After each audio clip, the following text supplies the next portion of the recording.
Supply. Okay, now अब इन pictures पे आप थोड़ा ध्यान दें।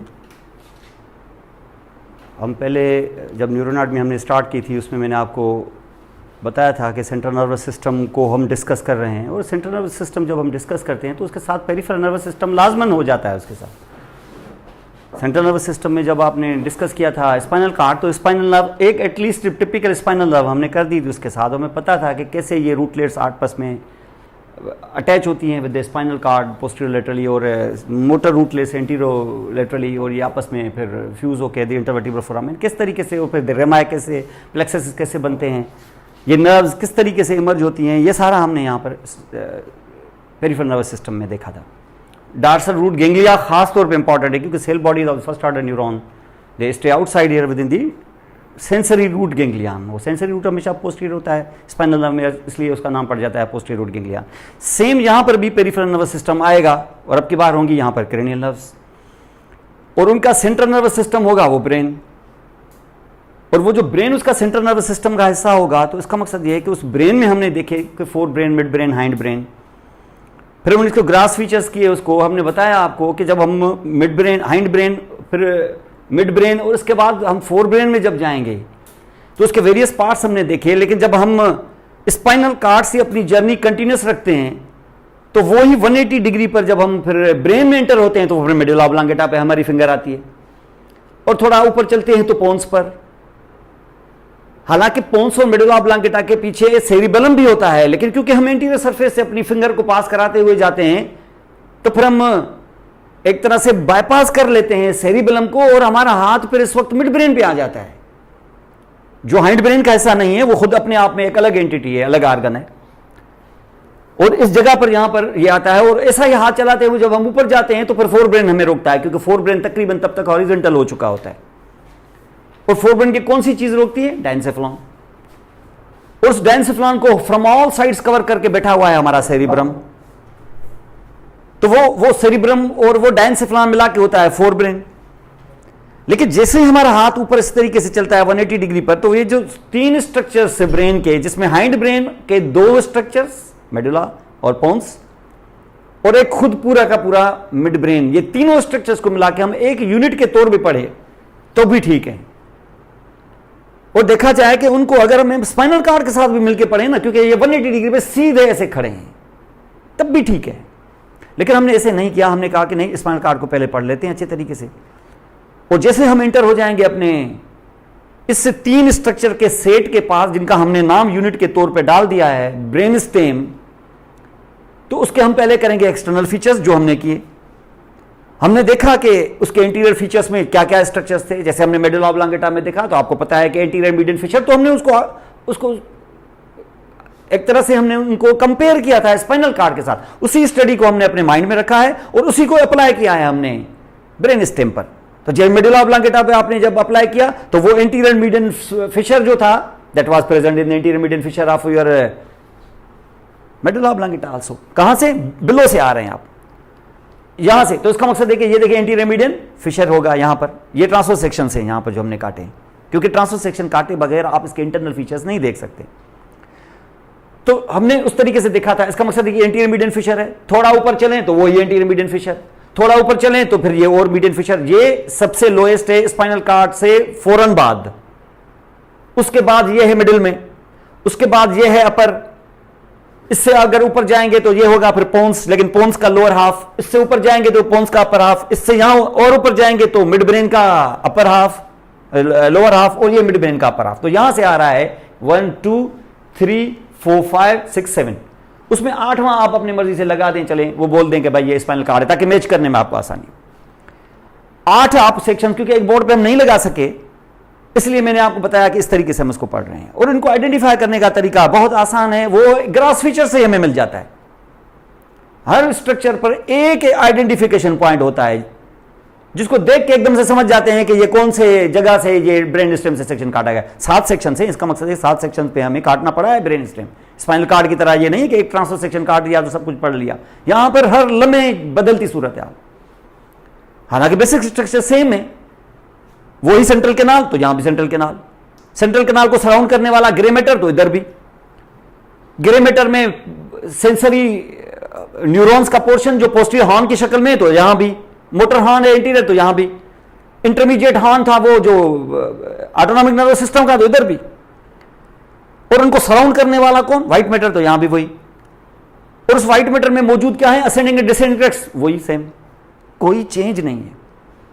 देखिए चेंज के बाद आप कहेंगे फिर जब चेंज नहीं है तो फिर ये क्या है सब, हमने तो स्पाइनल कार्ड को तो हमने यहां पर यही नहीं समझाया कि स्पाइनल कार्ड को यहां पर हम उसका डायग्राम भी छापें, लेकिन हमें पता है कि वो स्पाइनल कार्ड यहां छाप देंगे। ब्रेन स्टेम में फिर इतने स्ट्रक्चर्स क्यों, एक तो खास तौर पे मैंने यहाँ पे मिस किया है क्योंकि उसमें इतना फर्क नहीं है, इसलिए उसको 4 करने के, वरना मेडुला ऑब्लांगेटा बुक 4 जगहों पे काट रहा है, लेकिन 3 जगहों से ये हो जाता है। तो ये ट्रांसफर सेक्शंस कहलाते हैं, इनमें सारी दुनिया इसके अंदर है। बड़ा इंटरेस्टिंग है। अब 3 बेसिक आप अंदाजा लगाएं, तकरीबन आपके स्नेल के 100 पेजेस हैं लगभग, और ब्रेन स्टेम तक मैंने आपको दे दिए हैं, मेरा ख्याल है वर्कबुक दे दिया है वहां तक, अंडरस्टैंड। तो ये आपको, लेकिन आप कोशिश करके पढ़ें उस तरीके से जिस तरीके से मैंने लिख के दिया है।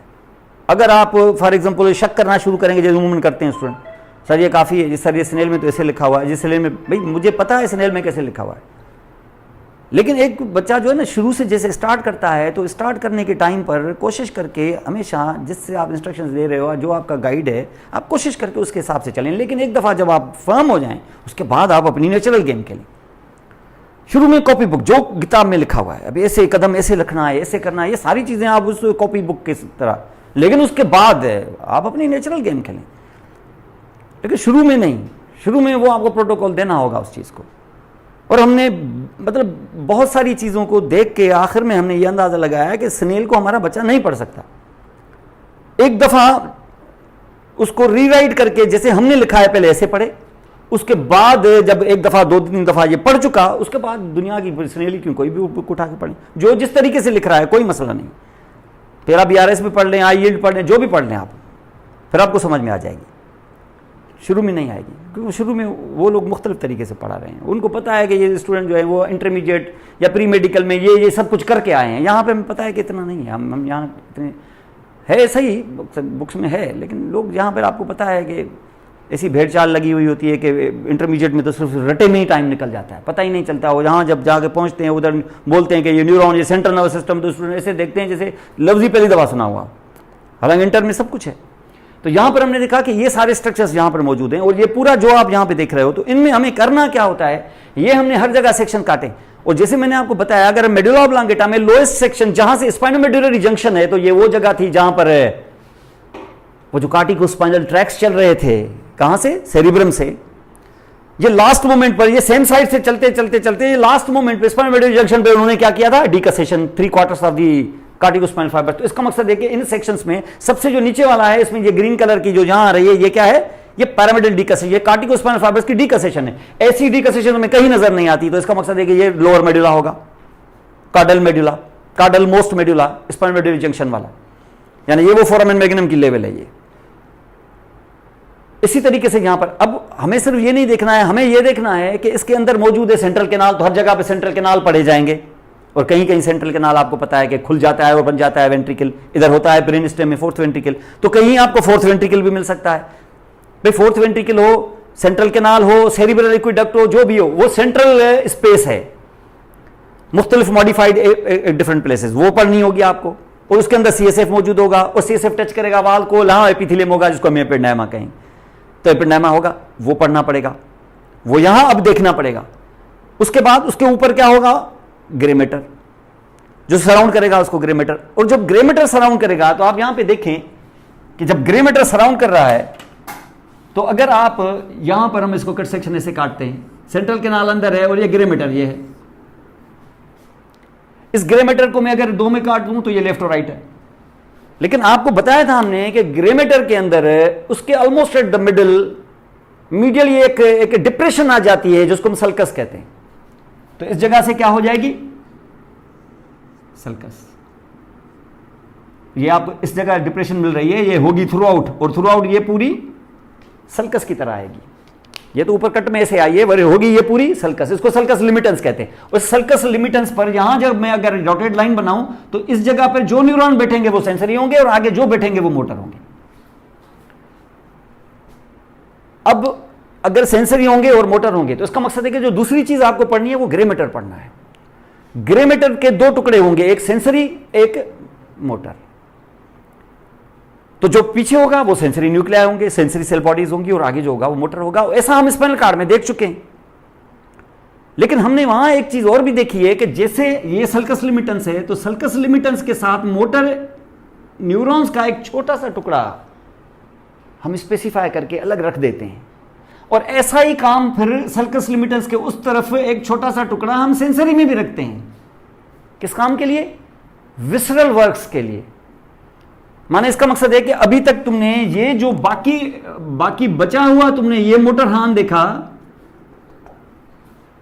ये मोटर है ना, जाहिर है ये मोटर का मकसद ये है कि मोटर ऑर्गन्स होते हैं बाहर सिर्फ 4 किस्म के, 3 मसल्स हैं, एक ग्लैंड्स।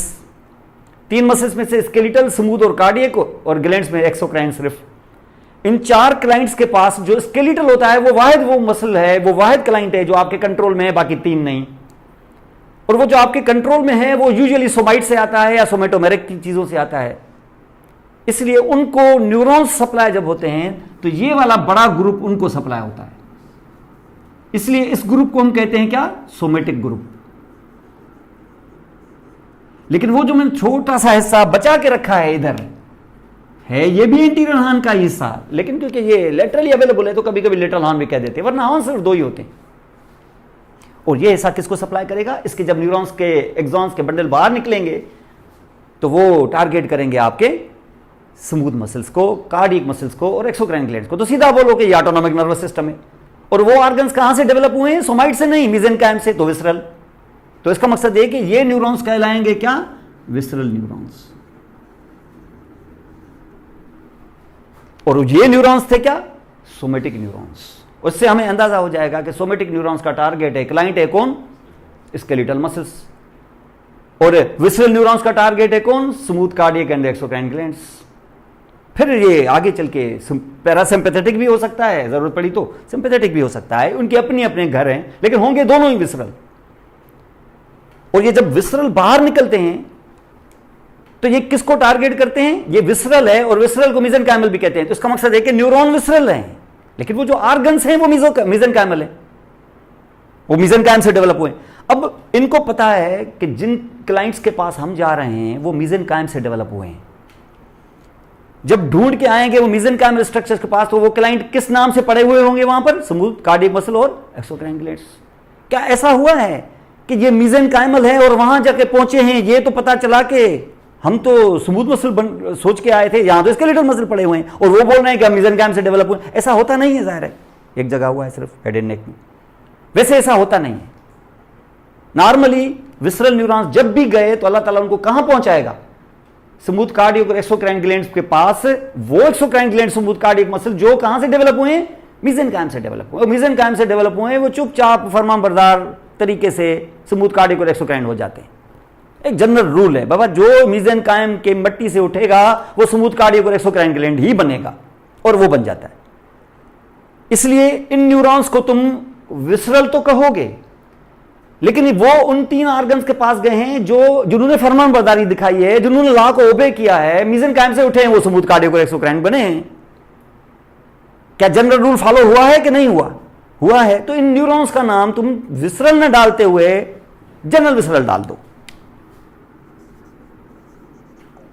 तो न्यूरॉन्स को हम जनरल विसरल न्यूरॉन्स कहते हैं। और बात क्या हो रही है? सेंसरी की कि मोटर की? मोटर की। तो इफरेंट कह दोगे इसको। इसलिए इन न्यूरॉन्स को निकनेम दे देते हैं जीवीई। आपको सिर्फ जीवीई लिख देना तो आप समझ जाना क्या गड़बड़ है। GVE will not be the clients, GVE will be the neurons. लेकिन neurons will be designed here, they will be allocated to whom? Visceral है माना इनवॉलंटरी, सीधी सीधी बात है।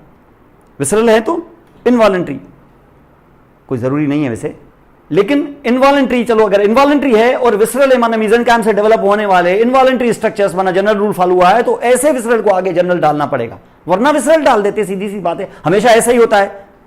लेकिन हमेशा ऐसे नहीं होता, तभी तो जनरल वर्ड डाला है। जब जनरल डाला है तो समझ लेना कि स्पेशल भी कहीं ना कहीं आएगा, वरना जनरल वर्ड डालने की कोई जरूरत ही नहीं थी। आपको पता है लॉन्गस डालते ही तब ब्रेविस होता है, जब लॉन्गस नहीं डालते तो उसका मतलब ब्रेविस नहीं होता होगा। सुपरफिशियल डालते हो तो प्रोफंडस की तैयारी करो, आएगा जरूर, वरना जरूरत ही नहीं है। एक्सप्रेसर डिजिटोरम कह के खत्म, इधर नहीं किया था। फ्लेक्सर डिजिटोरम सुपरफिशियलिस बोला था तो प्रोफंडस की तैयारी हुई थी, क्योंकि वो भी था। तो ये general visceral efferent group of neurons कहलाते हैं। लेकिन जो आगे ये वॉलंटरी वाले आपने देखें, ये जब बाहर निकलते होंगे अपने एग्जाम्स बना के, तो इनका टारगेट कौन है, इनका क्लाइंट कौन है, स्केलेटल मसल। और वो कहां से डेवलप हुए होते हैं, सोमाइट से। इसलिए हम इन न्यूरॉन्स का नाम सोमेटिक डाल रहे हैं। अब सोमेटिक डाल रहे हैं तो उन क्लाइंट के पास जा रहे हैं जो भी जनरल रूल फॉलो कर रहे हैं, सोमाइट से उठे और स्केलेटल बन गए, तो फिर क्यों नहीं इनका नाम भी डाल दें जनरल, और क्योंकि इफरेंट है तो जनरल सोमेटिक इफरेंट, उसको हम कहते हैं जीएसी। स्पाइनल कार्ड में ये दोनों ग्रुप ऑफ न्यूरॉन्स मौजूद थे एंटीरियर में। अब ये जनरल वर्ड इसलिए भी पढ़ा है, इनसाइडर जानता है कि ये जनरल वर्ड इसलिए भी पढ़ा है क्योंकि ये न्यूरॉन्स अपने उन क्लाइंट्स को सप्लाई कर रहे हैं जो जनरल रूल फॉलो करते हैं, यानी वो ओबीडेंट हैं एक तरह से। मीज़ेनकाइम से उठे, शराफत से वो स्मूथ कार्डियोग्राफ एक्सोक्राइन बन गए। ऐसे नहीं कि उन्होंने जनरल रूल को डिसओबे किया और बोला कि जब भले हम मीज़ेनकाइम से उठे उसके बावजूद हम स्केलेटल बनेंगे, इस किस्म की बगावत उन्होंने नहीं की है। वो सीधा सीधा, बिल्कुल सीधा सच्चा है साहब।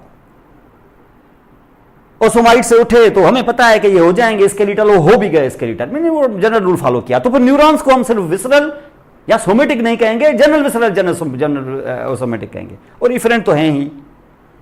तो ये जीवीई और जीएसी हो जाएगा। और जो जीवीई है it is actually other name of autonomic nervous system, जहां पैरासिम्पैथेटिक होगा, जहां जहां आप देखेंगे, और कहीं पैरासिम्पैथेटिक नहीं हो जाता, सिंपैथेटिक होगा। क्योंकि पैरासिम्पैथेटिक की स्टेशन तो आपको बता चुके हैं, कायनात में सिर्फ एक ही जगह है, वो कंटिन्यूसली है, 14 सेगमेंट्स में है, T1 से लेकर L2 तक। इसके अलावा और कहीं नहीं है। कहीं नहीं का मकसद है कहीं नहीं, कोई हिडन चीज नहीं है, एक न्यूरॉन भी आगे पीछे नहीं है, ना ऊपर ना नीचे, भले ब्रेन ही क्यों ना हो। तो ये सारी चीजें यहां पर आपको मिलती हैं। और जैसे ही हम जनरल वर्ड इसलिए भी पड़ता है क्योंकि इनके क्लाइंट्स अपने अपनी चीजों से उठते हैं और वो जिनको जो बनना है वो सही बन जाते हैं। और ये जनरल इसलिए भी पड़ता है क्योंकि सेंट्रल नर्वस सिस्टम में ये वाले दो न्यूक्लियाई स्पाइनल कार्ड में भी होते हैं, तो ये दोनों न्यूक्लियाई ऊपर ब्रेन के किस हिस्से में, ब्रेन स्टेम में, क्योंकि ब्रेन स्टेम ही दरअसल कॉपी है किसकी, स्पाइनल कार्ड की। बाकी हिस्से जितने भी हैं ना वो स्पाइनल कार्ड से मिलते जुलते थोड़े बहुत होंगे, लेकिन इतने भी नहीं होंगे। वहां तो आप गड़बड़ी लगे, वो तो बीच का जो न्यूक्लियर जो सेंट्रल केनाल है, केनाल ना होते वो वेंट्रिकल से, और कहीं तो वेंट्रिकल भी नहीं है जैसे सेरिबेलम, अंदर मौजूद उसका व्हाइट मैटर है, बाहर गिरे, ऐसे थोड़ी होता है स्पाइनल कार्ड और ब्रेन स्टेम में। तो असल में जो एक दूसरे के इक्विवेलेंट है वो ब्रेन स्टेम और स्पाइनल कार्ड है। और सबसे बड़ी चीज उनसे निकलती हुई नर्व्स, और नर्व्स तो आपको पता है कि स्पाइनल कार्ड से जो निकलती हैं वैसी नर्व्स फिर ब्रेन स्टेम से निकलती हैं। वो जो दो नर्व्स आपकी सेरिब्रम से निकलती हैं उनको तो नर्व्स आजकल माना गया, वरना तो वो नर्व्स थी ही नहीं। तो who is equivalent in the brain and the spinal card, brain stem and spinal cord, ये दोनों भाई हैं एक दूसरे के, एक दूसरे से मिलते जुलते। तो इसका मकसद ये है कि ये दो ग्रुप्स आप जब यहां देखेंगे किधर, ब्रेन स्टेम में, तो ये दोनों ग्रुप्स उधर भी होंगे, इसलिए भी वर्ड जनरल पड़ता है इनके ऊपर। वैसे जनरल वर्ड इसलिए नहीं पढ़ा है, इसलिए आप कहेंगे जनरल जनरल, तो फिर आप कहेंगे विसरल क्यों, इफरेंट क्यों, तो उसके पीछे डेफिनेशन, उसके पीछे उसकी हकीकत का अंदाजा लगाना जरूरी है। जीवी आ जाए समझ लेना, जीवी माने मीज़ेनकाइम से उठा और एज अ जनरल रूल वो स्मूथ कार्डियक और एक्सोक्राइन बन गया, उनको न्यूरॉन्स जो सप्लाई करेंगे वही जीवी होंगे। तो सिंपैथेटिक या पैरा, और उनकी प्रीगैंग्लियनिक का तो आपने स्टेशन में देखी हुई है, एक क्रेनियोसेक्रल आउटफ्लो, एक थोरेकोलम्बर आउटफ्लो, T1 से L2, और इसके बाद क्रेनियोसेक्रल। इसका मकसद है कि यहां जब आएंगे हम ब्रेन स्टेम में तो फिर क्रेनियल पार्ट आप पैरासिम्पैथेटिक होगा, इधर सिंपैथेटिक नहीं होगा। सेक्रल पार्ट तो आपको पता है S2 3 4 में होता है, वो न्यूरॉन्स यहां पर होंगे मौजूद। लेकिन जब बात आती है ब्रेन स्टेम की, वहां अचानक एक और ग्रुप ऑफ न्यूरॉन्स आ टपकता है जो नीचे था ही नहीं। नीचे जो नीचे था वो ऊपर है, यहां एक और एडिशनल भी है, और उस वजह से क्योंकि वो स्पाइनल कार्ड में नहीं है, सिर्फ इधर ही है, तो उसको हम कहते हैं स्पेशल ग्रुप। इसलिए नहीं कहते स्पेशल ग्रुप के इधर ही है, स्पेशल ग्रुप के पीछे भी डेफिनेशन है, उसके पीछे भी क्राइटेरिया है, जिस बेस पर आपको कहेंगे कोई टेक्निकल क्राइटेरिया है उसके पीछे। ऐसे नहीं है कि बस स्पेशल हो गया तो समझ लो कि स्पेसिफाइड है, इट्स सिंगल प्लेस, उस दुनिया में है, इस दुनिया में नहीं है। यानी यहां नीचे कार्डली स्पाइनल कार्ड में नहीं है, ऊपर क्रेनियली ब्रेन स्टेम में है, इस वजह से स्पेशल कहते हैं। भले कहते होंगे लेकिन उसकी टेक्निकल वजह अलग है। और टेक्निकल वजह क्या है वो आपको मैंने लास्ट टाइम भी बताई थी, उसको थोड़ा सा आप उसको रिकॉल करो। क्योंकि यहां आके मोटर ऑर्गन्स, मोटर क्लाइंट्स कौन थे यहां पर, यहां को क्या होता है, क्या मोटर क्लाइंट में क्या होते हैं आपके, smooth cardio, exocrine and skeletal, यही है ना मोटर क्लाइंट्स। यहां जब आप आएंगे तो इधर भी यही मिलेंगे, कुछ एक्सोक्राइन ग्लैंड होंगे, कुछ स्मूथ मसल, कुछ कार्डियक इधर से डेवलप होके चले वो नीचे चले गए। यहां आके मैं पता चला कि स्केलेटल मसल्स दो टाइप्स के हैं। एक वो हैं जो वाकई सोमाइट से आते हैं, they develop from the somites. आप कहेंगे सोमाइट्स थे ही नहीं, भाई सोमाइट्स नहीं थे, कितने नहीं थे सोमाइट्स, कितने सोमाइट्स होने चाहिए थे जो ब्लास्ट होके मेसेंकाइम में मिक्स हो गए हैं। टोटल 42 होते हैं या 41 होते हैं, तो ऊपर के कितने हिस्से में आए थे हेड एंड नेक के जो सोमाइट ना बन सके, वो मिक्स हो गए, उसका मलबा उनके साथ मिक्स हो गया। 7 हेड के रीजन में कितने आए हैं, 7 सोमाइट्स हेड के रीजन में उसके हिस्से में आए हैं। जब हुई है सेंट्रल नर्वस सिस्टम के दो हिस्से कि ये ब्रेन, ये स्पाइनल कार्ड, तो ब्रेन और स्पाइनल कार्ड के दोनों तरफ आपको 41 पेयर्स, आपको total 41 each on either side आपको मिले हैं सोमाइट्स। यहां से जब कट लगा, यहां से जब लाइन ड्रा हुई तो 7 सोमाइट्स ब्रेन वाले हिस्से में आए हैं। लेकिन वो सोमाइट न बन सके, वो मेल्ट हो गए किसके अंदर, जो पहले से ही मौजूद है मेसेंकाइम उसके अंदर, तो वो सोमेटोमियर्स बन गए। तो इसका मकसद है कि यहां का मेसेंकाइम और रेस्ट ऑफ द बॉडी का मेसेंकाइम डिफरेंट है। कैसे डिफरेंट है, उधर वो जो मेसेंकाइम है वो वाला तो नीचे है ही, जनरल, जिसको कहेंगे जनरल मेसेंकाइम, लेकिन यहां पर एडिशनली एक और मेसेंकाइम आ गया है। क्योंकि जो भी सेल्स अपने ओरिजिनल कैंप से निकल के फ्लोट होना शुरू कर देते हैं, ऐसी चीजों को हम बेसिकली मेसेंकाइम कहते हैं। भले वो एक्टोडर्मी क्यों ना हो, भले वो मेसोडर्मी क्यों ना हो, भले कुछ भी हो, इवन न्यूरल क्रेस सेल्स भी अगर मेल्ट हो जाए मेरी तरफ से, ये भी मेसेंकाइम है।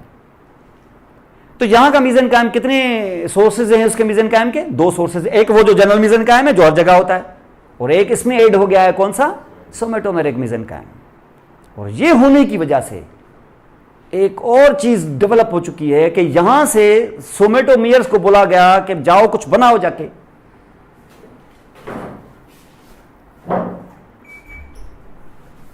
ये बंद क्यों हो गया था, क्या चीज, नहीं बस ये ट्रिप हो गया था। अच्छा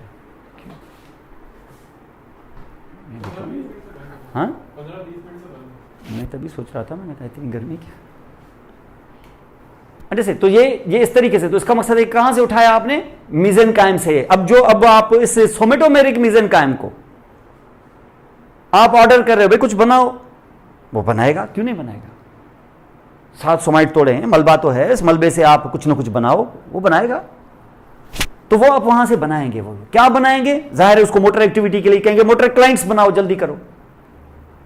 तो मोटर क्लाइंट बनाएंगे तो वो कहेंगे भाई हम हैं मेसेंकाइम। क्या अभी भी सोमाइट हैं कि ये मेसेंकाइम है, मेसेंकाइम है, क्योंकि सोमाइट तो ब्लास्ट हो गए, लेकिन वो सोमेटोमियर डूब गए वहां पर, तो हम हैं मेसेंकाइम। तो वो कहेंगे तुम मेसेंकाइम हो या जो भी हो, जाओ कुछ ना कुछ बनाओ जाके। अब आपको पता है कि मेसेंकाइम बनाता है स्मूथ कार्डियक और एक्सोक्राइन, ये हमें जनरल रूल पता है, हमने रूल यही पढ़ा है। अब ये सोमेटोमियर्स गए हैं उधर जाके, उन्होंने कुछ ना कुछ बनाया है। तुम जब गए हो उधर, तुम्हें पता है कि ये मेसेंकाइम है, तुम गए हो इस आश्रय पे कि ये स्मूथ कार्डियक और एक्सोक्राइन होंगे, क्योंकि स्मूथ ये क्या है, मेसेंकाइम है। वहां जाके पता चला कि सोमेटोमियर से जो चीजें बनी हैं वो स्केलेटल मसल के नाम पे पड़ी हुई है वहां पर। आप हैरान होंगे कि नहीं, भाई मेसेंकाइम ये पहली दफा हुआ, ऐसा तो कभी नहीं हुआ। और जो हुआ है तो इसकी वजह है ना, वजह यह है कि इस मेसेंकाइम से सोमेटोमियर्स उठे, जबकि सोमेटोमियर्स का जो असल ओरिजिन है वो है तो सोमाइट्स ना। तो उन्होंने क्या किया, अपने ओरिजिन के हिसाब से मसल्स बनाए, लेकिन खुद को सोमेटिक नहीं कहा उन्होंने, क्योंकि वो सोमाइट्स थे ही नहीं। सोमेटिक उन्होंने नहीं कहा, उन्होंने अपने आप को कहा मेसेंकाइम। लेकिन क्योंकि मेसेंकाइम अगर वो जनरल होता तो स्मूथ कार्डियक और एक्सोक्राइन बोला, लेकिन ये स्मूथ कार्डियक एक्सोक्राइन न होते हुए स्केलेटल हैं, इसलिए हम इसको कहेंगे मेसेंकाइमल, लेकिन हम उनको जनरल नहीं कहेंगे, हम उसको स्पेशल कहेंगे। अगर स्पेशल कहेंगे तो आप जाएं, इनको इनर्वेट करें, न्यूरॉन्स दें इनको। कहां से देंगे, सेंट्रल नर्वस सिस्टम से। ये ब्रेन स्टेम में यहां से देंगे, जाहिर है स्पाइनल कार्ड में तो इस किस्म का न्यूक्लियस होगा नहीं, वैसे होता है, मैं आपको बताऊंगा आगे चल के, लेकिन बहरहाल आप समझ लें कि वहां इस किस्म के सेल बॉडीज की जरूरत ही नहीं है, वहां कुछ स्पेशल चीज है ही नहीं, हालांकि एक दो मसल्स हैं। तो यहां पर हमने इसको देखा कि यहां पर जब हम यहां गए तो अब इनर्वेशन के लिए तुम्हें बंडल ऑफ न्यूरॉन्स चाहिए। अब तुम्हारे पास दो कैंप्स हैं यहां पर, एक है तुम्हारी जनरल सोमेटिक इफरेंट वाली कैंप, ये हमें पता है कि जब नॉक किया हमने तो पता चला कि ये स्केलेटल मसल्स को ये करते हैं सप्लाई, और तुम जाओगे जाहिर है स्केलेटल के हिसाब से जाओगे ना, तो तुमने जो देखा वो स्केलेटल है, तुम स्केलेटल का दरवाजा खटखटाओगे, क्या जाओगे क्या तुम मेसेनकाइमल वर्ड देख के तुम क्या जनरल विसरल के पास जाओगे क्या? पहले तो फंक्शन देखोगे कि स्केलेटल है तो तुम इसका दरवाजा खटखटाओगे, स्केलेटल के ये जाते हैं। जब तुम ये दरवाजा खटखटाओगे और बताओगे कि मेरे पास कुछ स्केलेटल मसल्स पड़े हुए हैं जो मेसेनकाइम से डेवलप हुए हैं, क्या आप उनको न्यूरॉन्स की कलेक्शन देंगे टू सप्लाई देम? वो कहेगा कि मैं स्केलेटल को करता जरूर हूं, लेकिन मैं उन स्केलेटल को करता हूं जो सोमाइड से उठते हैं। अगर आपके मसल्स सोमाइड से उठे हैं तो आप ले जाएं, लेकिन अगर आपके मसल्स सोमाइड से नहीं उठे हुए तो फिर मेरे न्यूरॉन्स उसके काम के नहीं है। अब देखिए गाड़ियों के मॉडल चेंज होते हैं, एक जैसी लगती हैं, वो उनको बोलते हैं फलां मॉडल की गाड़ी है तो ये चीज उसमें नहीं लगेगी। तो इसका मकसद ये है कि तुम इसके पास से मायूस लौटेंगे आप, और जब इसके पास से मायूस लौटेंगे तो जाहिर इसके पास जाएंगे, दूसरे के पास हैं ही दो आपके पास। फिर आप देखेंगे कि हाँ वो मेसेनकाइमल तो है ना, विसरल तो है बाय ओरिजिन, पर मैं इसके पास क्यों ना जाऊं? आप इसके पास आए हैं, विसरल वाले के पास, जनरल विसरल वाले के पास, कि कुछ न्यूरॉन्स आप दें, हमारे पास एक अलग एक मसल ग्रुप बन गया है, हम उसको सप्लाई करना चाहते हैं। ये आपको कहेगा कि मैं तो इनवॉलंटरियों को देता हूं, आपके पास जो मसल्स हैं वो तो वॉलंटरी हैं, मैं तो इनवॉलंटरी को सप्लाई करता हूं। अब क्या करें, ना उसके न्यूरॉन्स उसके काम आए हैं, ना विसरल के न्यूरॉन्स उसके काम आ रहे हैं। इसका मकसद है कि तुम्हें एक और ग्रुप की जरूरत पड़ गई है। अब वो ग्रुप कोई ऐसे कोई आसमान से तो नहीं टपकेगा। अब आपको पता है ना, ये जो visceral general visceral efferent group बनाया था आपने, वो एंटीरियर हार्न से बनाया था ना, चीज तो वही है, वही 200 गज का प्लाट है, उसमें से आप एक भाई के लिए कमरा बना चाहिए, अंदर ही बनाएंगे ना, आप दूसरे घर में तो नहीं बना देंगे। तो आपने एंटीरियर हार्न से क्या किया, एंटीरियर हार्न का थोड़ा ऐसा पीछे रख के उसको विसरल बोल दिया, और आगे बड़ा ऐसा रख के उसको सोमेटिक बोल दिया, आपका काम चलता रहा। अचानक यहां आते हुए पता चला कि मामला थोड़ा डिफरेंट है, एक और ग्रुप उठ के खड़ा हो गया है। अब वो भी चाहता है कि मेरा अलग अलग मेरे न्यूरॉन्स बताओ। अब वो अलग न्यूरॉन्स बताएंगे, इन्हीं में से उठाएंगे आप, ये नहीं उठाएंगे डिफरेंशिएट होने के लिए, इन्हीं में से कुछ उठा लोगे।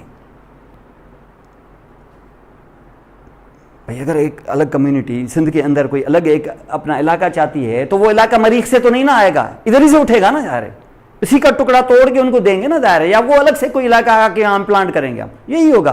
तो इसका मकसद है कि न्यूरॉन्स, यही एंटीरियर हार्न था, इसी को 2 टुकड़ों में तोड़ा था, इन्हीं से 3 बनाओगे। अब किससे उठाओगे तुम? ये बड़ा जबरदस्त है, ये अगर आप समझेंगे तो बड़ा मजा आएगा आपको आगे। जनरल विसरल इफेंट से उठाएंगे, क्यों? क्योंकि कम से कम वो विसरल तो है ना, कम से कम हैं तो मेसेनकाइम की दुनिया से आए हैं ना, जाहिर है।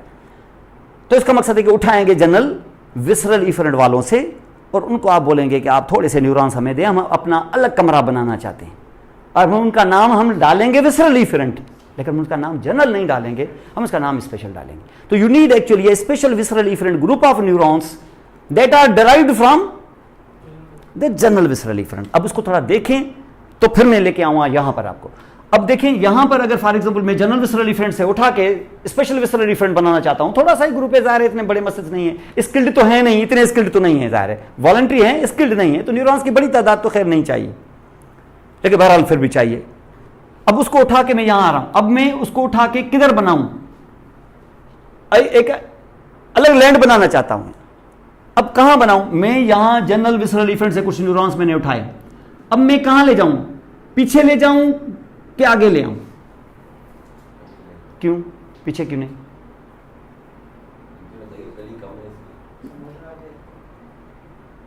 मोटर आगे ना, ठीक है मोटर आगे, तो फिर ये मोटर पीछे नहीं है क्या? इसे थोड़ा पीछे बिठा देते हैं। सल्कस टर्मिनल्स जो है, सल्कस लिमिटेंस, टर्मिनल्स ने सल्कस लिमिटेंस के साथ, वो पहले से जो विसरल न्यूरॉन का ग्रुप है ना, वो सल्कस लिमिटेंस के साथ ऐसे अटैच होकर बैठा हुआ है, जगह ही नहीं है तो कैसे बैठेगा? तो वो जो तुम डोनेट कर रहे हो न्यूरॉन्स उन special visceral efferent group of the muscles के लिए, तो उनको तुम आगे की तरफ ले आओगे, पीछे की तरफ नहीं लेके जाओगे। आगे की तरफ अगर लेके आओगे तो कौन जगह देगा तुम्हें, स्पेस कौन देगा, सोमेटिक वाला। तो आप सोमेटिक से थोड़ा सा जगह मांगे इनसे कि भाई ये हमारा एक न्यूरॉन ग्रुप आ रहा है, आप इसको यहां बिठाएं। तो ये अपने ओरिजिनल ग्रुप से कहां बैठा, आगे, माना anterior to the original group. ये समझ लेना, सेंसरी मिल से उल्टा होने वाला है।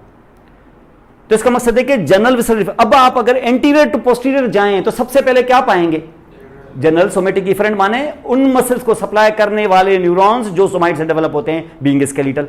थोड़ा पीछे जाएंगे तो स्पेशल विसरल इफरेंट ग्रुप, जो उन मसल्स को सप्लाई करेंगे जो मीसेनकाइम से उठे हैं सोमेटोमेरिक वालों से। और उससे पीछे जाएंगे तो general visceral efferent group of neurons, and this group of neurons will be supplying those muscles which are involuntarily developing from general mesenchyme like smooth muscle, cardiac and exocrine glands. ये तीन ग्रुप्स आपको मिलेंगे कहां, throughout entire brain stem, from medulla oblongata to the top of your mid brain. ये तीन groups आपको मिलेंगे neurons के। अब ये तीन ग्रुप्स न्यूरॉन्स के क्या करने वाले हैं, इन तीन ग्रुप न्यूरॉन्स के जो एक्सॉन्स के बंडल बाहर निकलेंगे, बाहर मतलब कहां, ब्रेन स्टेम से बाहर। तो सीधा क्यों नहीं बोलते, नहीं, बाहर निकलने वाले को ट्रैक्स थोड़ी बोलते हैं, बाहर निकलने वाले को नर्व्स बोलते हैं। माना सीधा बोलो कि ये क्या बनाने वाले हैं, नर्व्स बनाने वाले हैं, जो होंगे इत्तेफाक से क्रेनियल नर्व्स।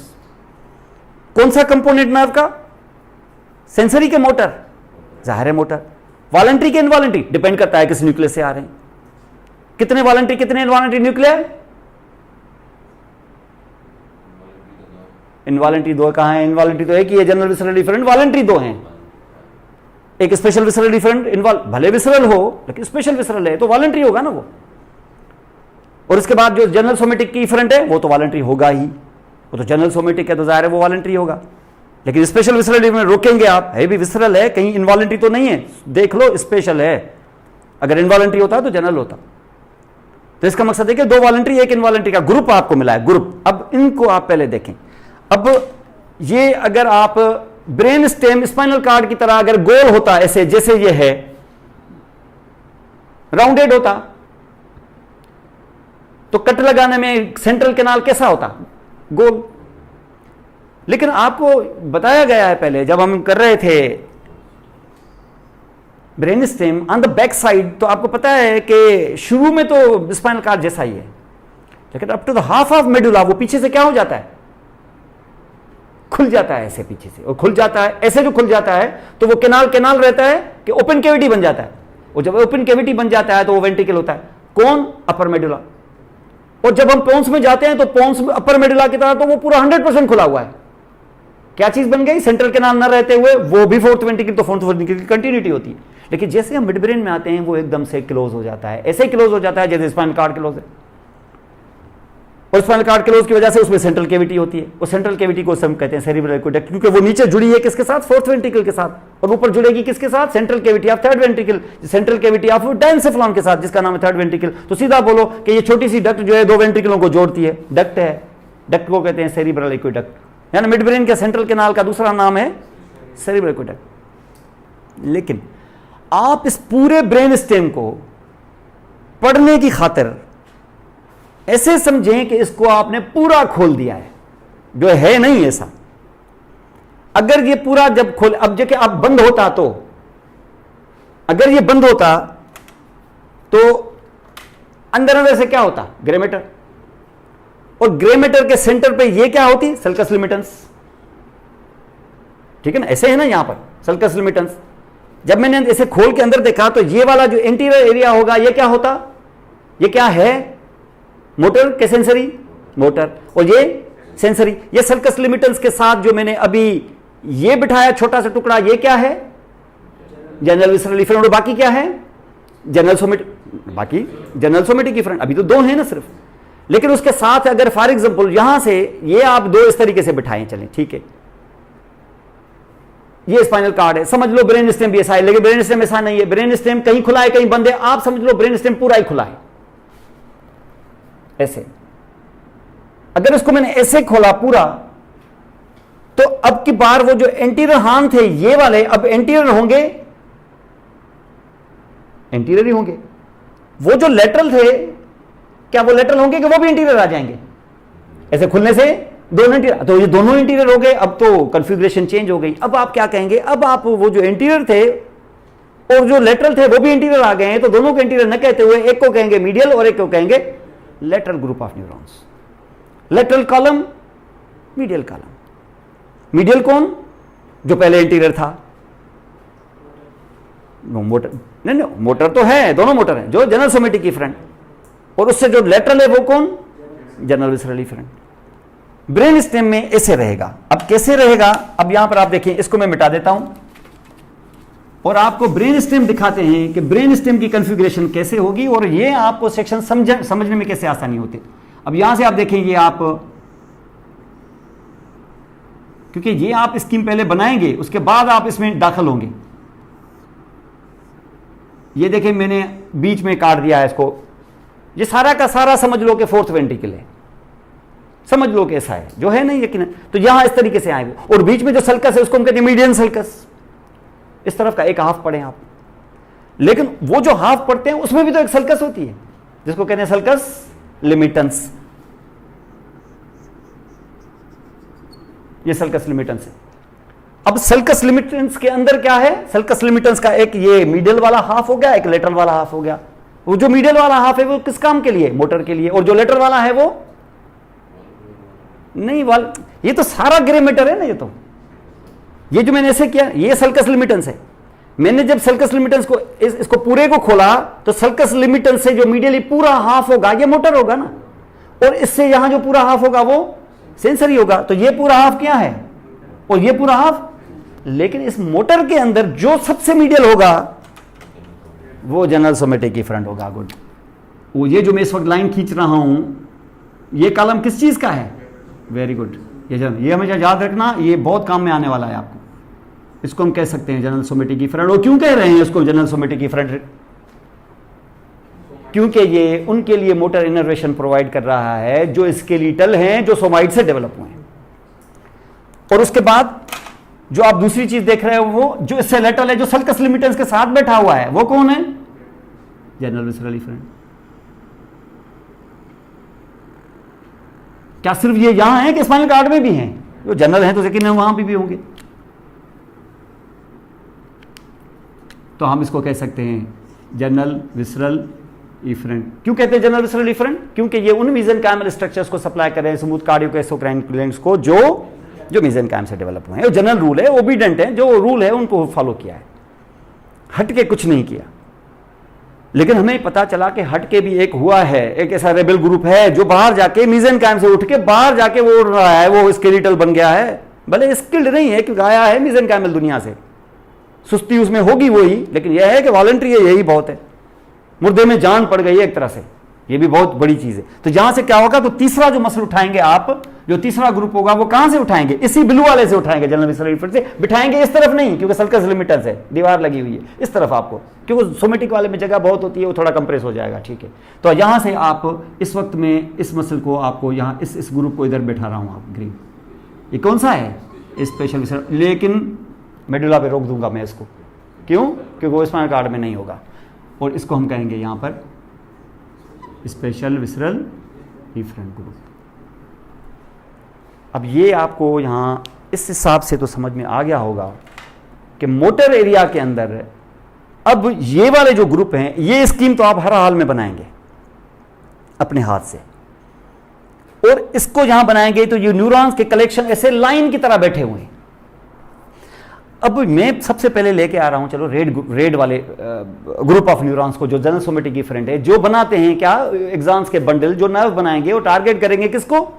स्केलेटल मसल्स को, which develop from somites. Face में ऐसे कौन से मसल्स हैं जो सोमाइट से डेवलप होना जिनको जरूरी बन गया है? आपने 5 बड़े ग्रुप्स जिसमें कोई 70-80 मसल्स एक साइड से और इससे 70-80 दूसरे साइड से मसल्स हैं, वो सारे के सारे मेसेनकाइम से उठे थे। पता ही नहीं था आपको? 7 सोमाइट्स को तोड़ के हमने उसमें डाल दिया था। बाद में हमने 6 फेरिंजियल आर्चेस बनाई थी, उसके अंदर हमने मटेरियल डाला था। फिर एक फेरिंजियल आर्च खत्म हो गई थी तो 5 रह गई थी, और 5 से हमने 5 ग्रुप्स मसल्स के बनाए थे, और हर एक को अपनी अपनी नर्व सप्लाई दी थी। इतना कि चौथे और छठे को एक ही दे दी थी, क्योंकि 5वां तो रहता नहीं है, क्योंकि इतना नीचे कोई और जा नहीं पाया था, इसलिए वेगस ने 2 को सप्लाई किया था। 2 पर से 1 2 3 4 6 के लिए एक तो नर्व हो गई थी 4, तो 4 नर्व्स हैं तो 4 न्यूक्लियर होने चाहिए, लेकिन न्यूक्लियर 3 होते हैं इत्तेफाक से, चलो 3 या 4 जो भी हैं। तो ये तो थे हमारे क्या, वो मसल्स जो मेसेनकाइमल थे लेकिन स्केलेटल थे। तो क्या उसको रेड ग्रुप सप्लाई करेगा क्या ये वाला जेनोसोमेटिक इफरेंट? नहीं, ये तो उन फर्मा बरदारों को सप्लाई करता है।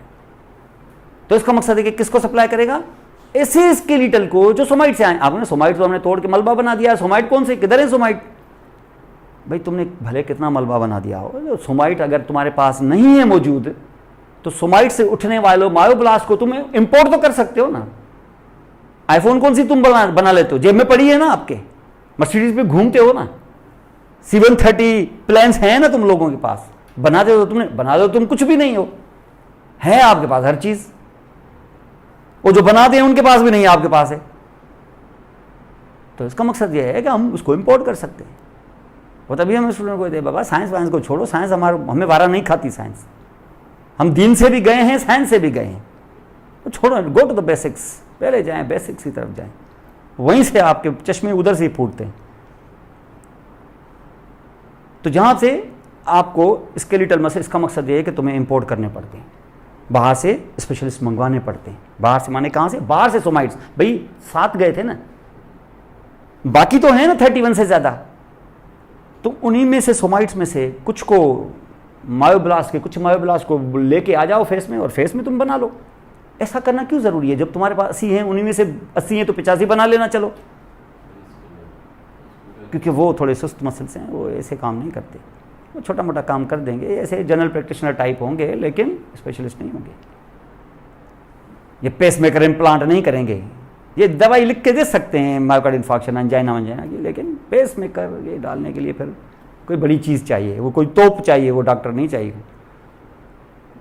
ठीक है ना। वो कोई ऐसा हो जो जस्ट ये ना हो कि मेडिसिन की हो, फिर उसने सिर्फ कार्डियोलॉजी की हो, फिर उसने सब स्पेशलिटी की होगी, फिर इंटरवेंशन, और इंटरवेंशन में भी पेस मेकिंग। और ऐसे जो होते हैं ना वो 50 साल बाद वो बूढ़े होकर अब जाके वो एक्सपर्ट होते हैं, तो ये चीज़ कोई वो बड़ी तोप होगी ये तो यहाँ वो काम चाहिए, क्योंकि इधर आर्गन वो 2 ऐसे हैं जहां पर ये खेल नहीं चलेगा। इसे तुम्हें एक्सपोर्ट इंपोर्ट करने पड़ेंगे हर हाल में, वरना तो तुम्हारे पास बहुत मेसेनकाइमल मसल्स हैं। यहां टंग में और आई बॉल में तुम्हें बाहर से मसल बुलवाने पड़ते हैं, इसलिए तुम्हें इस न्यूरॉन की जरूरत पड़ती है। और ऐसे मसल्स किन ऑर्गन्स में डालते हो? टंग में और आई बॉल के अराउंड। अब अगर टंग में डालते हो तो टंग के लिए तुम्हें एक ही नर्व चाहिए होती, और आई बॉल के लिए 3 और, तो 4 चाहिए ना। ब्रेन स्टेम से कितनी निकलती हैं? ये तो तुमने इतना पिलर खड़ा किया है, कितनी नर्व्स को क्रॉस कर रहा है, कितनी नर्व के घरों के बाहर से गुजर रहा है? पूरे ब्रेन स्टेम में 10 नर्व से। लेकिन तुम यूज क्या 10 नर्व यूज करेंगी इस रेड कॉलम को? कितनी करेंगी? 4 करेंगी। और 4 कौन से घरों में रहती हैं? यानी ब्रेन स्टेम की किन किन लेवलों पे वो नर्व्स कहां कहां से इमर्ज होती हैं? एक है मेडुला ऑब्लांगेटा पे, तो तुमने इसको यहां ब्रेन स्टेम के बाद कौन से मेडुला ऑब्लांगेटा के किस लेवल से चलें? लोअर, मिडिल के अपर? लोअर से। चलो तुम्हें मुझे बताओ कि वो इमर्ज कहां से होती है, सरफेस में कहां से इमर्ज होती है? भाई नर्व कौन सी नर्व? हाइपोग्लासल। हाइपोग्लासल नर्व जब सरफेस से इमर्ज होती सभी इंटीरियरली हैं, सब एट्रोक्लियर के, जो इंटीरियर से इमर्ज होती है तो किस ग्रूव से? नहीं C7 नहीं, मकसद है कि भाई हर नर्व का एक जगह होती है ना जहां से इमर्ज होती है, बिटवीन पायरामिड एंड ओलिव। कहां से वो नर्व, कहां से? प्री ओलिवरी सर्कस बताया था, बिटवीन पायरामिड एंड ओलिव। और ओलिव लोअर हाफ में होता है कि अपर हाफ में होता है? अपर हाफ में होता है। तो इसका मतलब मेडुला ऑब्लांगेटा, ये आपकी hypoglossal nerve lower half of medulla से निकलेगी कि अपर हाफ से? अपर हाफ से। जब अपर हाफ से निकलेगी तो तुम पूरे मेडुला ऑब्लांगेटा में ये पिलर क्यों खड़ा किया तुमने? मिटाओ इसको, उसी जगह पे रखो जिस जगह पे तुम्हारी नर्व रहती है। तो मैं क्या करता हूं, इसको यहां से मिटाना शुरू करो।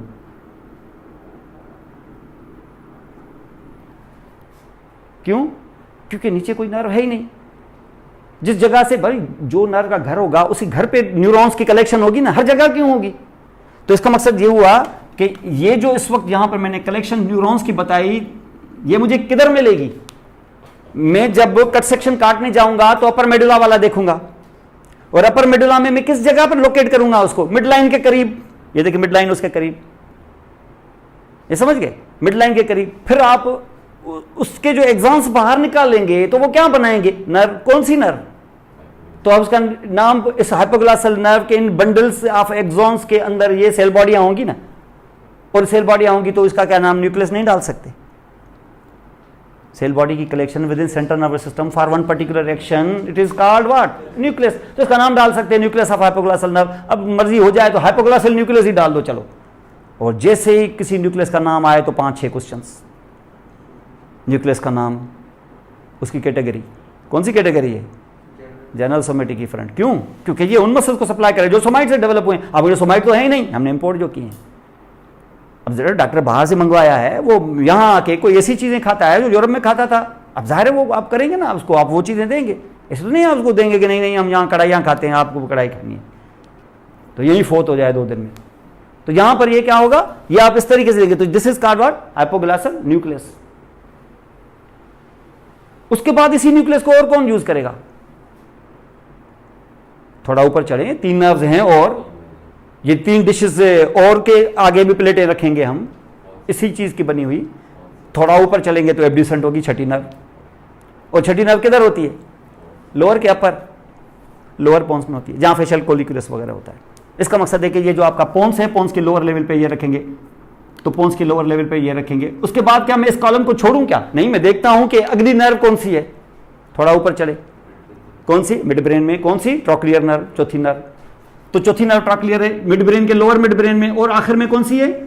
ऑक्यूलोमोटर। तो ये जो बीच में कॉलम खड़ा किया है, जब नर्व यूज ही नहीं कर रही है तो मिटाओ इस कॉलम को। ये जो 4 गोल गोल मैंने बनाया, ये क्या है? ये जनरल सोमेटिक इफरेंट न्यूक्लिया हैं।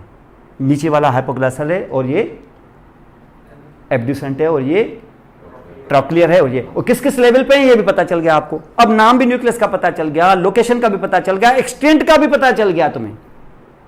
इसके एफरेंट चलो कहां से भी आए, इफरेंट का तो पता चल ही गया। क्या बनाएंगे? नर्व्स बनाएंगे। कहां से वो इमर्ज होंगी नर्व? वो जाहिर है आपको अपने सरफेस पे आपको दिखाई है हमने। ये 4 न्यूक्लिया करें लोकेट। लोकेशन का तुम्हें पता है, इन डायग्रामों में वो लोकेशन ढूंढें पहले और इस न्यूक्लियस को टारगेट करें। अब देखें, पहले पहले न्यूक्लियस है ये कौन सा? Hypoglossal nucleus. अब मैं इन पूरे डायग्रामों में जो आपको 7 दिखाए हैं, मैं किस डायग्राम में जाऊं और इसका न्यूक्लियस देखूं? अपर हाफ ऑफ मेडुला। चलें, कौन सा होगा अपर हाफ?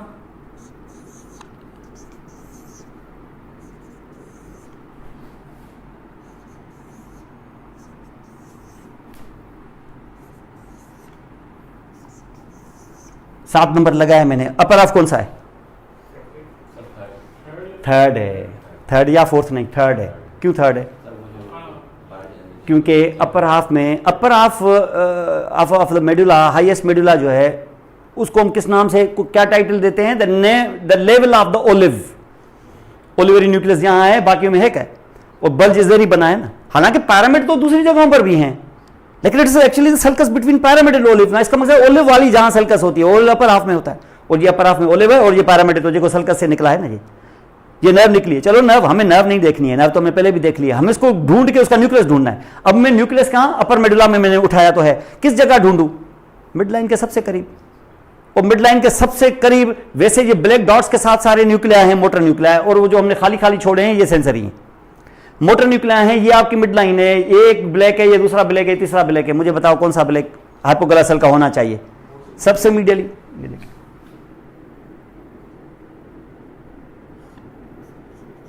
ये न्यूक्लियस है आपका। अब हम कैसे माने भाई? इसके एग्जाम्स को फॉलो करो। किधर से निकला है?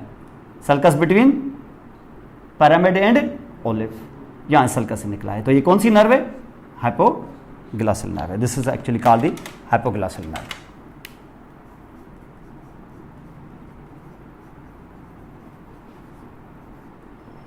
समझ गए? अब आप न्यूक्लियस का नाम डालें, हाइपोग्लासल न्यूक्लियस। कैटेगरी बताएं, जनरल सोमेटिक इफरेंट। लोकेशन दिखाएं, this is actually present in the medulla oblongata.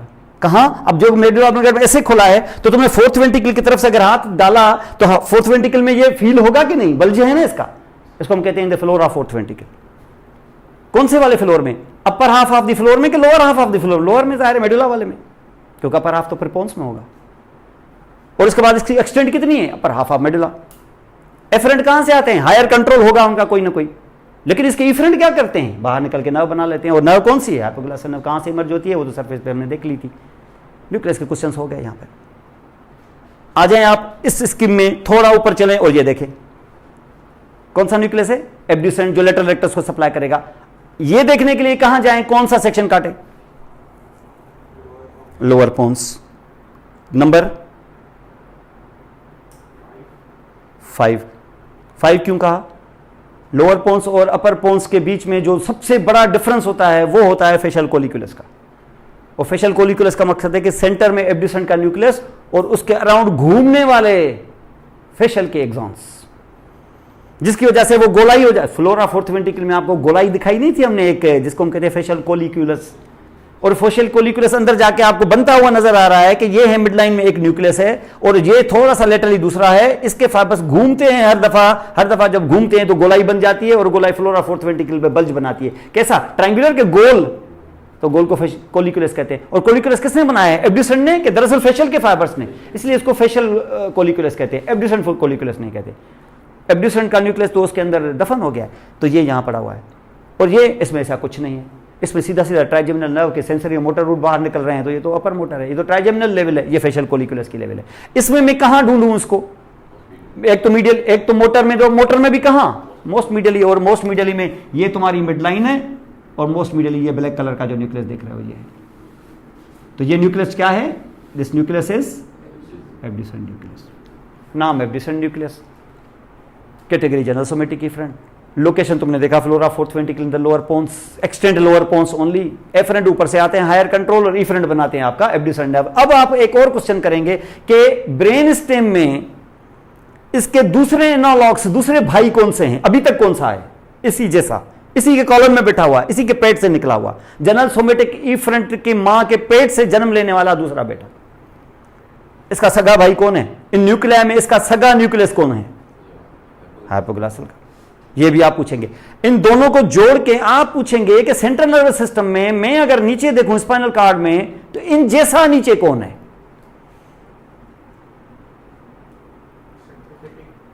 Sympathetic कैसे? ये इन जैसा होगा। ये वॉलंटरी को सप्लाई कर रहे हैं, लेटरल रेक्टस और टंग के ह्यूज सोमेटिक वाले मसल्स को नीचे, वैसा कौन है नीचे? सीधा बोलो, एंटीरॉन सेल्स। माना आप बोलेंगे कि स्पाइनल कॉर्ड एनालॉग्स, इधर यहां ब्रेन स्टेम के अंदर इक्विवेलेंट्स और इनका स्पाइनल कॉर्ड एनालॉग। नीचे भले कंट्रोल दूसरी तरफ से आएगा, यहां कंट्रोल हायर सेंटर उनका अलग होगा, इनका अलग होगा, चलो, लेकिन एक जैसे तो है ना। अब यहां का जो शाह महमूद कुरैशी है अमेरिका में, उस जैसा कौन होगा? ब्लिंकन होगा ना, जाहिर है। जो बाइडेन तो नहीं होगा ना उसके लेवल का। ये और बात है कि शाह महमूद कुरैशी अपने आप को जो बाइडेन समझता होगा, लेकिन यह है कि काउंटर पार्ट तो नहीं है ना, जाहिर है उसका। तो जहां पर ये इस तरीके से आपको ये मिलता है लाइक दिस आल्सो। थोड़ा ऊपर चलें, अब अगले मंजिल पे आए। अब कौन? मिड ब्रेन में कौन सी? Upper lower. अब जब अब नीचे से जा रहे हैं तो लोअर होगी ना, जाहिर है। और लोअर होगी तो कौन? अब दो नर्व है, तीसरी चौथी, तो जहां लोअर में कौन होगा? जाहिर है फोर्थ नर्व, जाहिर है नीचे फोर्थ है, और नीचे फोर्थ नर्व देखेंगे। और फोर्थ नर्व देखेंगे तो पहले स्कीम में आए। ये स्कीम में आपने देखो यहां देखी थी, अब इस स्कीम में यहां आए हैं और अब देखेंगे इस डायग्राम में किस जगह, कौन से डायग्राम में? भाई लोअर पोन्स में, तो जाहिर है छठे में, छठा लोअर पोन्स है। आपने कैसे लोअर पोन्स है? भाई लोअर पोन्स और अपर पोन्स में सबसे बड़ा डिफरेंस, आप सिर्फ एक कैरेक्टरिस्टिक फीचर देखें, बाकियों को देख लेंगे हम लोग। उठते ही जब आप ऐसे जैसे मैं आपको कहता हूं ना, वर्टिब्री को जानने का तरीका है, ट्रांसवर्स प्रोसेस को कान से पकड़ लो और देखो, अगर फेसेट है तो थोरेसिक, फोरामेन है तो सर्वाइकल, कुछ नहीं है तो लंबर। तो सैक्रल का तो झगड़ा ही नहीं है, वो तो सैक्रल तो दूर से नजर आता है, वो तो अलग होता ही नहीं है। तो जहां पर भी हम क्या करते हैं, एक ही चीज को देखेंगे। अगर ये बड़ा सा रेड कलर का बाल पड़ा हुआ है तो अपर, चलो ये नहीं पड़ा हुआ तो लोअर। हालांकि वहां पर अगर ये आपको क्रॉसिंग का नेटवर्क नजर आ जाए, ये inferior cerebral superior cerebral peduncle की डिकस्टेशन नजर आ जाए तो ये लोअर। पोन्स में अगर आप देखें यहां से, अगर ये ट्राइजेमिनल के दो न्यूक्लियाई नजर आके ये ट्राइजेमिनल ना बाहर निकल रहे तो अपर, फेशियल कोलिकुलस है तो लोअर, ओलिवरी न्यूक्लियस नजर आ जाए तो अपर, पैरामेडल डिकसेशन नजर आ जाए तो लोअर, और बीच में ये नजर आ जाए ये भी डिकसेशन है, सेंसरी डिकसेशन दिखाएंगे आपको, तो मिडिल, यहां पे 3 होते हैं इसलिए अपर लोअर एंड मिडिल। तो यहां पर हमने ये देखा, अब यहां देखा तो इसका मकसद ये है कि आपका न्यूक्लियस किधर होगा, सबसे पहले मिड लाइन के करीब। अब यहां पे देखो, अब ये यहां पर क्योंकि मिड ब्रेन है, मिड ब्रेन ओवरऑल खुला हुआ नहीं होता है, हम तो इसे अपने जानकारी के लिए हम इसको इस तरीके से उसको सिंप्लीफाई करने के लिए खोला है सबको, लेकिन वो एक्चुअली तो बंद होता है ना, बुक हमारी थोड़ी मानेगा कि खोल के दिखाएगा हमें, लेकिन आप समझ कि बंद हो गया। बंद हो गया तो यहां पर इस मोटर न्यूक्लियस की जो जनरल सोमेटिक इफरेंट ग्रुप का है किधर पाएंगे, जहां आप पाते हैं anterior horn cells in the spinal cord. तो ये देखिए मिड लाइन के करीब मोर एंटीरियरली, और ये आपका मिड लाइन है, और ये देख रहे हैं क्या है, ट्रैक्लियर का न्यूक्लियस। आप उसे कैसे माने, देखो ट्रैक्लियर की न्यूक्लियस के फाइबर्स को देखो, ये बंडल बनते बनते बनते बनते पीछे से गया है, ये वाहिद नर्व है जो बैक से इमर्ज होती है। ये कोई बड़ी बात नहीं है कि बैक से इमर्ज होती है, ये वो वाहिद नर्व है जो बैक से इमर्ज होकर with in the central nervous system अंदर ही मिड ब्रेन में बिहाइंड से ये क्रॉस होकर निकलती है। ऐसी कायनात में कोई नर्व नहीं है जिसका न्यूक्लियस राइट पे बैठा हुआ हो और लेफ्ट से निकल रही हो, कोई भी नर्व नहीं है, कोई भी, ना कोई स्पाइनल ना कोई क्रेनियल। जो भी नर्व होती है वो शराफत से अपने दरवाजों से निकलती है। आपका घर ये दरवाजा, ये आप दूसरे के दरवाजे से रोज उधर ही से निकलते हैं आप, ये नर्व वो है, यूनिक नर्व है। ऐसी कोई नर्व ही नहीं है पूरे कायनात में जो इस तरीके से निकलती हो। तो यहां पर आप देखें ये कहां से, ये बैक से निकल रही है, और वो क्रॉस होके भी, इसका मकसद है कि ये अगर ट्रॉक्लियर है आपकी राइट की तो उसका न्यूक्लियस लेफ्ट पे बैठा है, और जो लेफ्ट वाला है उसका राइट पे बैठी। तो जहां पर इस तरीके से ये न्यूक्लियस है, तो कौन सा चौथा न्यूक्लियस, जैसे कहा न्यूक्लियस ट्रॉक्लियर न्यूक्लियस, और ट्रॉक्लियर न्यूक्लियस की लोकेशन देखी, एक्सटेंट देखा, एफरेंट्स देखे, इफरेंट्स देखे। इसके दूसरे सगे कौन से हैं, अब हाइपोग्लासल और एब्ड्यूसन, और इन तीनों का इक्विवेलेंट स्पाइनल कॉर्ड में कौन बैठा हुआ है, वही general somatic efferent anti horn sales. और ऐसा ही चलते चलते आप इसको ऊपर उठाएं और अगला न्यूक्लियस देखें। अगला न्यूक्लियस मतलब क्या, अगला न्यूक्लियस वही है जो आपके एक्स्ट्राओकुलर मसल और लेवेटर पेल्विक सुपीरियर के बकाया हिस्सों को सप्लाई करे, सबके सब जो भी उसके जिम्मे में आ जाए।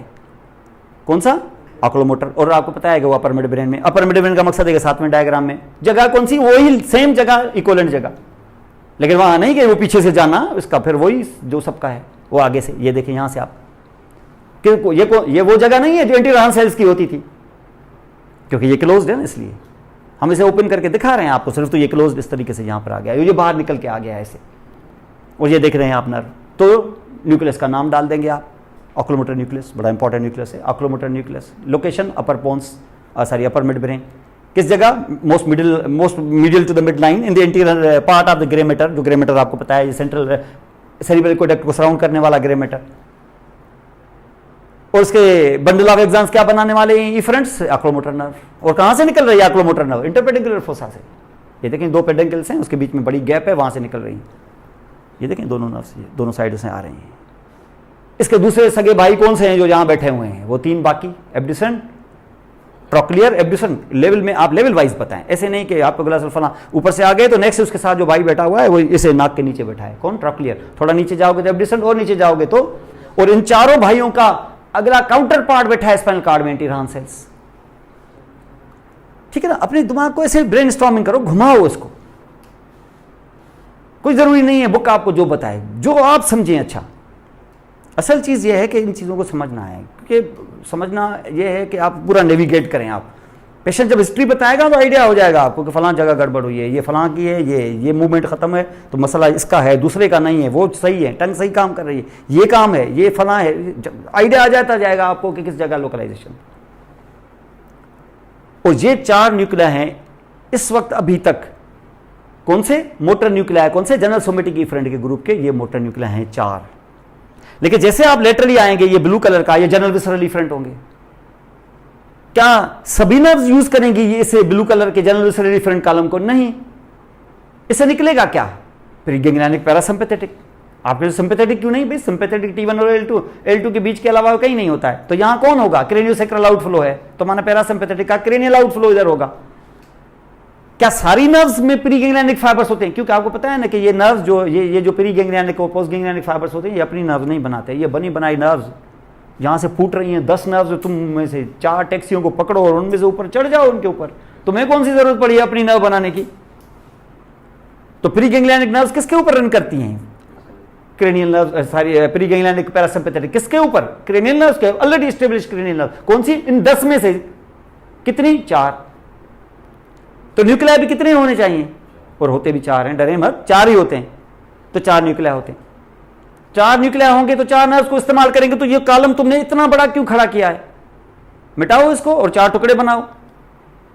भाई तुमने देखा ना थोड़े को नंबर आउटफ्लो में कंटिन्यूस क्यों होता है? क्योंकि 14 की 14 नर्व्स उठाती हैं, और फिर उसके बाद गायब हो गया और आखिर में S2 3 4 पे क्यों जाहिर हुआ? और वो भी कंटिन्यूस 2 3 4 क्यों? क्योंकि 3 तो उठा रही है ना, यहां से यहां पर तीसरी उठा रही है, फिर चौथी नहीं तो 5वीं नहीं, फिर 6ठी नहीं, फिर 7वीं उठा रही है, फिर 8वीं नहीं, फिर 9वीं उठा रही है, फिर 10वीं उठा रही है, तो 11वीं 12वीं नहीं। तो फिर क्या है? ये सिंगल स्ट्रेट कॉलम काम आएगा कि टुकड़े काटोगे? उसके टुकड़े काट के उधर ग्रुप्स बनाओ। इनको न्यूक्लियाई कहते हैं। कौन से वाला ग्रुप न्यूक्लियाई का? General visceral efferent group of the nuclei, general visceral efferent group, GVE. यही नहीं क्या? वही नहीं, स्पेशल में पहले क्यों बताऊं? पहले तो आप जाहिर है वो सीनियर को तो डिस्कस करें, जो होता है सब जगह, उसी के पेट से निकला है ना। पहले मां को डिस्कस करें, उसी के पेट से बच्चे ने जन्म लिया जिसका नाम स्पेशल विसरल डिफरेंट है। वो तो बाद में होगा, पहले ये तो करें जो हर जगह होता है। इसको इंशाल्लाह ताला कल की क्लास में करेंगे।